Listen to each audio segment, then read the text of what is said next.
Let us talk about variables. Let us see how we can declare them. I have already kept a skeleton of a program ready here.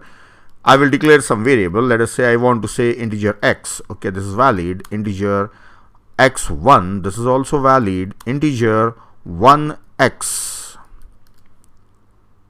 And C. Here's the prompt. I'm getting an error message that expected unqualified ID. See, this is an unqualified ID. You cannot have a number before a name. The first letter must be a alphabet. Let us try underscore. Will it allow? Then integer, I will say capital X. Let us see whether it will allow or not. These are warnings that I have declared the variables, but I am not using them, so it's not an issue. Really, I am not using them. I have just declared them, so it's a warning showing you that maybe that unnecessary variable you have declared, so try to remove it if you are not using it. But no, we are just testing it. Let us leave it. Ignore these messages. Here you can observe I have taken a small letter x and capital letter X. Yes, both are valid because those are treated as two different variables. Then what is better is if I am having an integer type variable for storing a roll number, then better take it as roll number. This will be more readable and is more meaningful, or else I can also write a roll underscore number.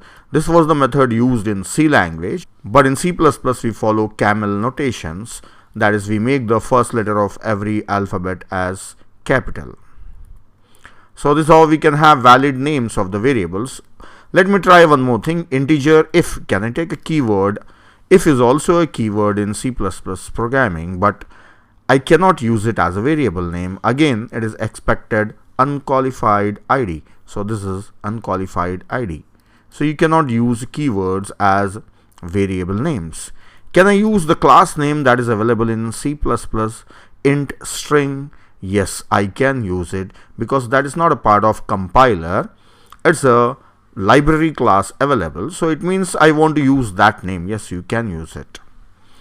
This is how variables are declared. Now let us look at some literals. Let us see how to declare the variables and also how to initialize them. I am having an integer variable a, and to this I want to assign value 10. Let us display this value and C and L.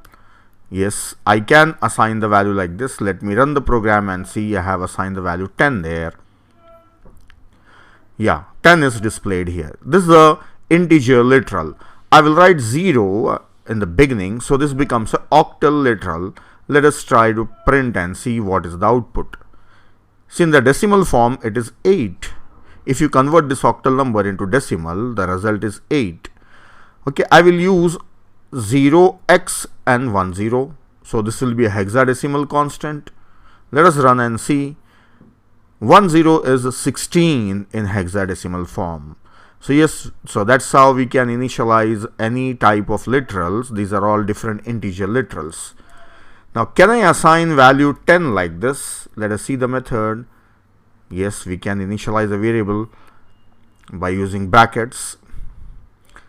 And even I can use assignment before this one. This also works. Or I can use flower brackets or braces for including the value. This is called as array initializer. It is just like initializing an array. We are initializing a variable. This is also valid. This is a part of modern C++ where you can initialize the variables using brackets, that is array initializer, or without assignment also it can be done. It also works perfectly. That's it. These are the ways the variables can be initialized. Now let us look at different data types. If I have a character type variable a, and in this I will assign value a. So this is how a character literal is assigned. Let us print and see. It is displaying a. Now instead of a, can I use 65? If I assign 65 here, let us see what will happen. Yes, 65 also can be assigned. I will print this. As I have assigned 65, it's a ASCII code for a. So a is printed here. Then can I use octal number 0x41? Let me try with this number.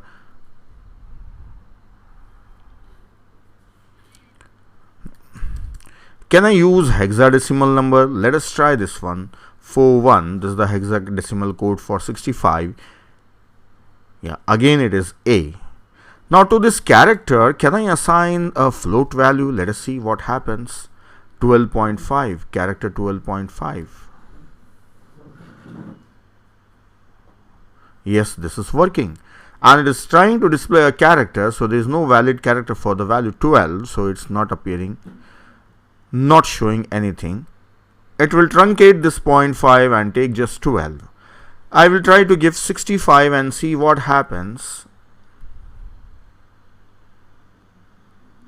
Yes, it is printing A. See here, compiler is not giving an error message that a float value cannot be assigned to a character type variable. So that's it. Compiler is ignoring it, and it is called as coercion if a value is internally converted into a required data type. So a float value is converted to character, and it is done implicitly, so it is called as coercion. Let me try a float type of variable, float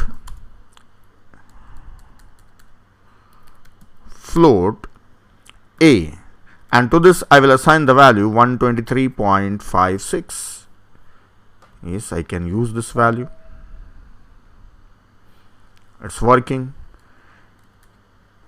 Can I use this one, E2?